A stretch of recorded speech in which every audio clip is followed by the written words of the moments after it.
al Dios de Abraham, de Isaac y de Jacob le damos todo honor y toda gloria. A Él exaltamos con todo nuestro corazón por lo que Él es, por lo que Él hace y por lo que Él hará en usted y en nuestra vida. De modo que a Él engrandecemos su santo nombre por su gran amor y misericordia. Estábamos hablando del apóstol Pedro, de esa relación estrecha que ahora tenía con Dios y que de una u otra forma Dios lo utilizaba para dar ánimo, aliento a aquellos hombres y mujeres que estaban en persecución constante por el gobernador Nerón en aquel entonces. Nerón era un corsario del enemigo, un hombre despiadado que había declarado completamente la guerra al pueblo cristiano, y por otra parte los judíos que no eran creyentes estaban constantemente acusando a los cristianos para que sean enviados a las hogueras, a los fosos de los leones y ser completamente destruidos, y muchos de ellos perdieron la vida. Esa es por una parte. Por otra parte,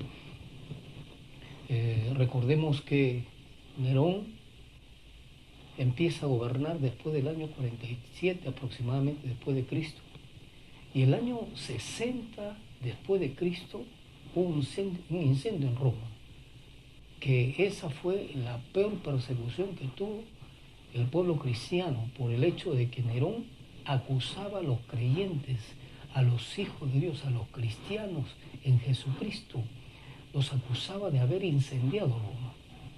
Y era una situación muy difícil, muy compleja para el pueblo cristiano.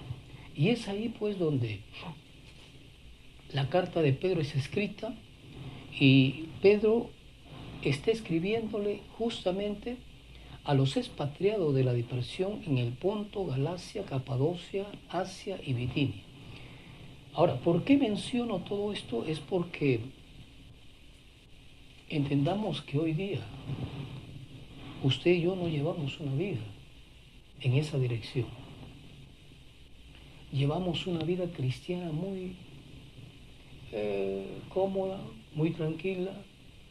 Cada uno de nosotros tiene sus problemas desde el punto de vista personales, familiares, sociales, pero no hay una persecución como lo existía en ese tiempo para los primeros cristianos del pueblo judío. Ahora, si nosotros hacemos un análisis, nosotros debemos comprender que Dios nos ha dado de su gracia, de su amor y de su poder, no para quedarnos quietos, no para quedarnos en casa y hacer de nuestra vida una vida cómoda, placentera, familiar, y de repente dentro del comercio, dentro del trabajo, realizar nuestras gestiones diarias desde el punto de vista comunes. Sin embargo, necesitamos entender que en este tiempo, el mundo de este tiempo era de Asia. La población más grande del mundo hoy está justamente en este continente asiático. El continente asiático aproximadamente tiene alrededor de 4.757 millones de habitantes aproximadamente. Y es el continente más grande y poblado del mundo, de la Tierra, con 44.600 millones de kilómetros cuadrados. Es un continente bastante grande, bastante amplio. Y cuando Pablo nos está hablando en el capítulo 1 de Primera de Pedro, nos está hablando que está escribiendo la carta a los discípulos, a los expatriados de la dispersión en el Ponto, Galicia, Capadocia, Asia, Bitinia. Nos está hablando justamente de pueblos que están en el Asia Menor y en el Asia Central. Por ejemplo, Galacia es una antigua región de Asia, ¿no?, de lo que hoy llamamos Turquía. Hoy día es Turquía. El Ponto en la actualidad también es Turquía en la parte meridional del Mar Negro, como también Capadocia hoy es un lugar turístico. región declarada como Patrimonio de la Humanidad por la UNESCO. Es una región aislada de Turquía. Y Asia, pues que hemos visto que son aproximadamente 44.600 millones de kilómetros cuadrados. Qué grande, ¿no? Qué grande este continente. Entonces, cuando nosotros estamos hablando en estos momentos de la dispersión del pueblo judío, estamos hablando de que ellos empezaron a ubicarse en diferentes regiones, diferentes países, cuyas costumbres de ellos tenían que cumplir y tenían que ejecutar, porque el pueblo judío se dispersó, ¿no? Porque el pueblo judío tuvo que migrar a diferentes naciones y sus culturas tuvieron que desarrollarlas aún siendo creyentes en Jesucristo. Y en esas costumbres, tanto los varones como las mujeres, como que empezaron a descuidar las normas y las reglas que Dios había ordenado. Las normas y las reglas desde el punto de vista conyugales, desde el punto de vista familiares. Y Pedro está a través de esta carta expresando al pueblo creyente, expresándole a los hijos de Dios, que tengamos mucho cuidado si nosotros hacemos un análisis rápido y veloz con respecto a los primeros versículos, los primeros capítulos, los 3 primeros capítulos. Está hablando, por ejemplo, del versículo 3 hasta el versículo 12 de una esperanza viva. Y del versículo 13, en el capítulo 1, hasta el versículo 25, está hablándonos que nosotros tenemos que llevar una vida santa. O sea, está enfatizando Pedro cómo debe llevarse la vida cristiana. Y después del capítulo 2, versículo 4, que debemos acercarnos a Él porque Él es una piedra viva y desechada por los hombres, pero escogida y preciosa para aquellos que verdaderamente seguimos al Señor. Y en el capítulo 2, versículo 11 en adelante, nos dice, vivid como siervo de Dios. Y en el capítulo 3, Pedro está hablando de los deberes conyugales con la iglesia. ¿Por qué Pedro enfatiza los deberes conyugales en la iglesia? Justamente es porque las costumbres de aquel entonces, de diferentes regiones, variadas por supuesto, contaminaron al pueblo de Dios. Estaban afectando a la iglesia de Jesucristo. Y es importante hacer una aclaración de lo que estamos estudiando. ¿Por qué razón? Porque hoy vivimos las mismas costumbres. Hay muchas personas que son migrantes.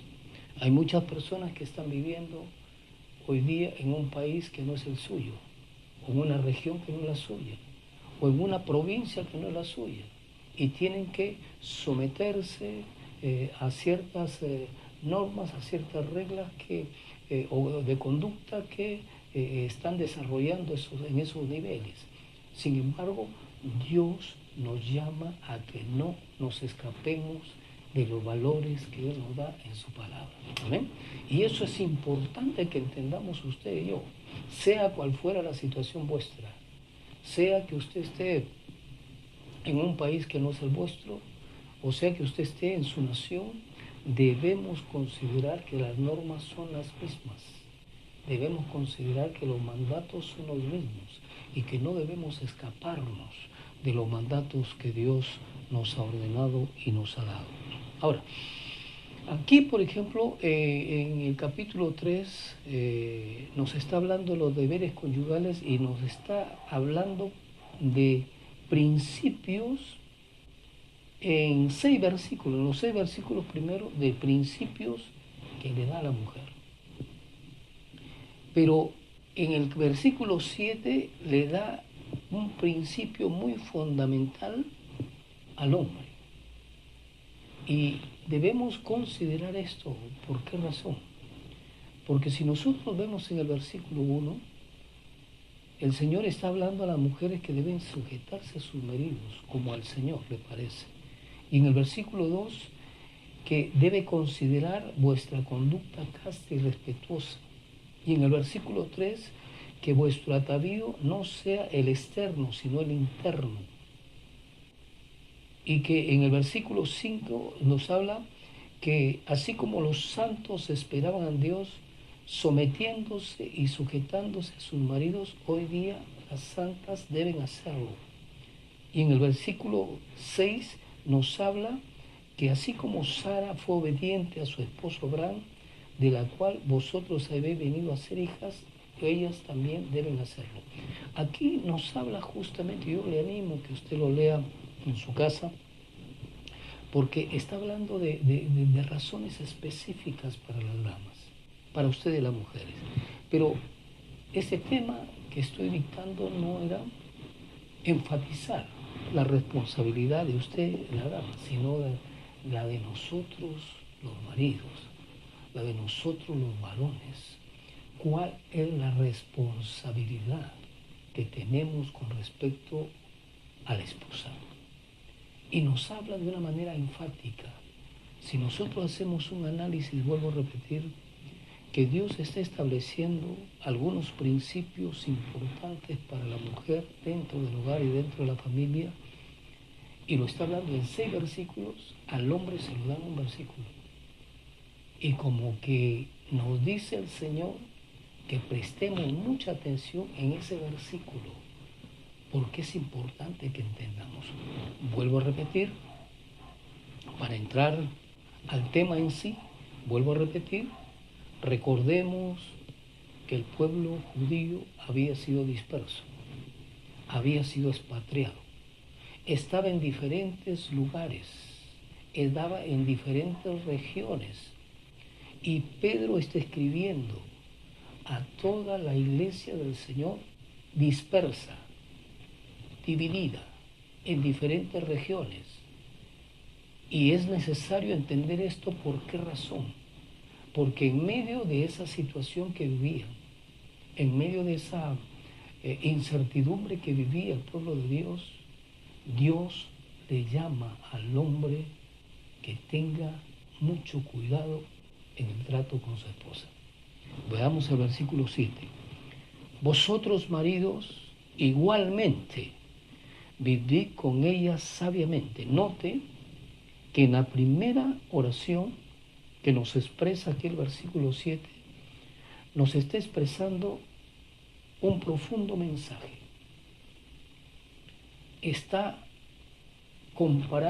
No está comparando las reglas y las normas que le da a la mujer como dama dentro del hogar y dentro de la familia, sino está diciéndole que así como esos 6 versículos anteriores con respecto a las demandas que le da la dama, en este versículo y en esta oración le dice al esposo igualmente, vosotros maridos, igualmente, vivid con ella sabiamente. ¿Qué significa esta frase? Vivir con ellas sabiamente. Vivir con ellas con inteligencia.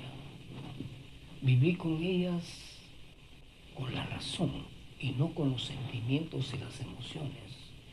Vivir con ellas con la cordura más sublime y necesaria que pueda obtener tu ser, que puedas obtener tú.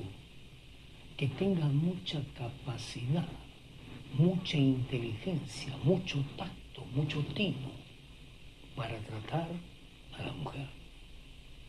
Vosotros, maridos, igualmente, vivid con ella sabiamente, ya no con un carácter hosco, duro, con un carácter de autoridad, sino con un carácter de amigo, con un carácter de amor, de ternura, que es lo que ellas anhelan y necesitan del esposo. Mayormente, usted llega del trabajo después de haber tenido una lucha en el mismo y usted quiere descansar, pero se ha puesto a pensar cuántas cosas hizo su esposa en el día, cuántas labores se ejecutó dentro del hogar, dentro de la familia. Se ha puesto a pensar cuántas profesiones desarrolló en la actividad diaria con sus hijos, en la manutención de la limpieza, del aseo, etcétera, etcétera, del hogar. Usted y yo necesitamos entender que así como usted y yo trabajamos, ellas hacen un trabajo esforzado y dedicado dentro de la familia, dentro del hogar, y no cobran un sueldo. Usted lo hace en la calle, usted lo hace en la sociedad, lo hace en el trabajo que tiene, y usted recibe a cambio un salario, un sueldo, pero ellas ejecutan un trabajo, ejecutan una responsabilidad en casa. Son lavanderas, son cocineras, son amas de casa, de limpieza, de aseo. Algunas son gafiteras, otras son pintoras, a veces hasta de albañil se visten para desarrollar el trabajo dentro de la familia, dentro del hogar. Son educadoras, muchas veces son enfermeras, sin embargo, no tienen un sueldo. Sin embargo, no valoramos a ellas. Por esa razón, el Señor nos está diciendo aquí que tengamos mucha sabiduría para tratarlas a ellas. Mucha sabiduría para poder compartir con ellas los momentos libres que tienes tú con ella en el día. Y bueno, puedas salir con ella de casa y puedas compartir momentos de felicidad, de tranquilidad y de sobriedad dentro de la familia, dentro del hogar. Ahora, esto, muchos dicen, pero esto es difícil, si yo también vengo cargado. ¿Pero por qué se casó? ¿Para qué se casó? ¿Por qué tuvo una familia? ¿Para qué tuvo una familia? La esposa es la mejor amiga. La esposa es aquella que le cuida las espaldas y debe vivir con ella sabiamente. Más adelante nos dice, dando honor a la mujer como a vaso más frágil. Imagínate un vaso de vidrio, el más fino que puedas tener en casa. Si tú lo dejas caer de 1 metro, si tú lo dejas caer de 2 metros, o de 2,5 metros, imagínate qué puede ocasionar esa caída y qué puede afectar a las personas que están alrededor con respecto a la caída. Ese objeto, ese vaso de vidrio, se hace añicos.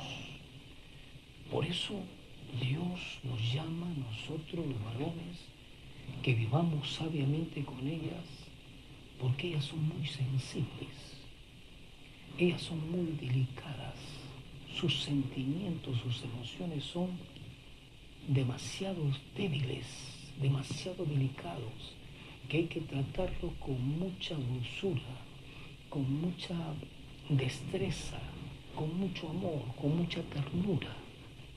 Pero no solamente eso, sino que nos dice la palabra del Señor más adelante, y como a coheredera de la gracia de la vida, y como a coheredera de la gracia de la vida.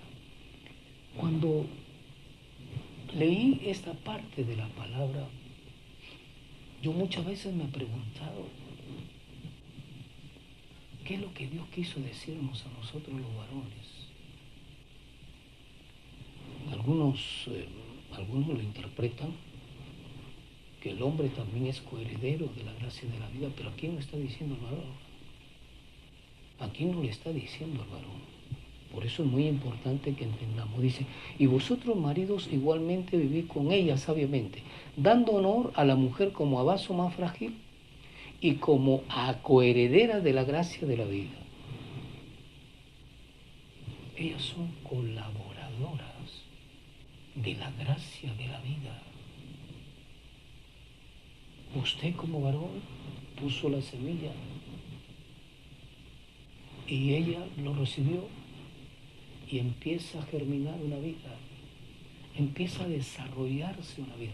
A usted, amado amigo, hermano, que de repente recién se ha casado y tiene su esposa que tiene 1, 2, 3 meses, 5 meses de embarazo, sepa usted que todo lo que percibe su esposa lo percibe ese bebé. Sepa usted que si ella está con cólera y enojo, ese bebé está alimentándose de esa cólera y ese enojo, de ese maltrato físico, emocional, psicológico, espiritual, etcétera, etcétera.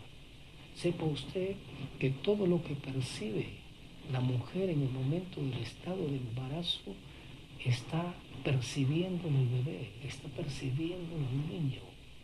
Por eso es que posteriormente, cuando los niños se ponen un poco reacios o rebeldes, dicen, pero nadie le enseñó esto a él.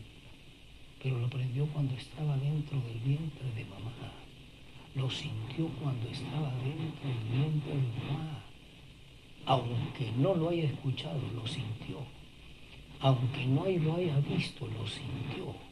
Si usted le dice una palabrota a su esposa, el niño lo toma, lo absorbe, lo adquiere. Y eso va afectando el corazón del niño. Por eso es importante que entendamos que el Señor nos está diciendo aquí de una manera muy sustancial, dando honor a la mujer como a vaso más frágil y como a coheredera de la gracia de la vida. Dios le dio ese don. Nosotros los varones no podemos tenerlo, por más que quisiéramos. Nosotros los varones estamos claramente dotados con otras virtudes que Dios nos ha otorgado, que Dios nos ha dado para su gloria y para su honra.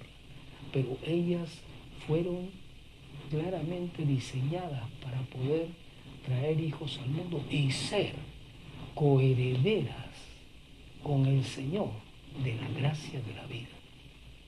Ellas llevan dentro de su vientre un ser que tiene vida y por eso vive usted y vivo yo. Por eso es que hoy desarrollamos lo que desarrollamos, porque mamá nos tuvo en su vida. ¿Qué hubiese sucedido si no hubiesen existido las damas? Como también podemos decir lo contrario. Si los varones no pueden ser madres, pero ellas son las coherederas de la gracia de la vida. Por esa razón es que Dios las cubre. Por esa razón es que Dios las protege. Por esa razón es que Dios nos da esta demanda en su palabra, como haciéndonos recordar a cada uno de nosotros. Anteriormente hay 6 versículos que dice el Señor, que Él está demandando a la mujer cómo debe comportarse, pero hay un solo versículo con 2 demandas importantes que Dios le da al hombre, que Dios nos da a nosotros los caballeros, para que desarrollemos una vida eficaz dentro de la familia y dentro del hogar. Pero no solamente queda ahí. No solamente Dios nos dice, ya muy bien, ahí está bien todo. ¿Sabe lo que nos dice el Señor más adelante? Y terminando este pasaje y este versículo, nos dice de esta manera: para que vuestras oraciones no tengan estorbo. ¿Se dio cuenta? ¿Por qué cree usted que Dios nos pone esta demanda? ¿Por qué creo Dios? ¿Por qué cree usted y creo yo que Dios nos demanda esta responsabilidad? ¿Sabe por qué? Porque ellas han sido diseñadas por Dios para que usted y yo pobláramos la tierra, pero ha sido diseñada por Dios para llevar en su vientre la formación, que es incomprensible, por supuesto, del ser humano, y que gracias al Señor, tanto usted como yo, hemos nacido de un vientre de una mujer. Y le damos las gracias al Señor porque Dios como que las está ubicando en un lugar muy especial, haciéndonos entender que si nosotros las maltratamos, que si nosotros las herimos, que si nosotros afectamos sus sentimientos y sus emociones, nosotros vamos a tener consecuencias. Y la primera consecuencia que vamos a tener es que nuestras oraciones delante de Dios no van a ser escuchadas. Quiero culminar con estas palabras. Notemos la gran importancia que Dios le da a la responsabilidad de nosotros, los caballeros, de actuar sabiamente con nuestras esposas, de actuar sabiamente con las damas, de actuar sabiamente con ellas, porque ellas han sido diseñadas para ser un baluarte de esta vida, para ser los instrumentos que Dios utilizó para que tengamos la población de la tierra. Dios nos ayude, Dios nos bendiga. Y quiero decirle a usted, si usted no está de acuerdo conmigo, bueno, eso es lo que entiendo yo de la palabra. Eso es lo que entiendo de la palabra. Si usted no lo entiende, pídale a Dios.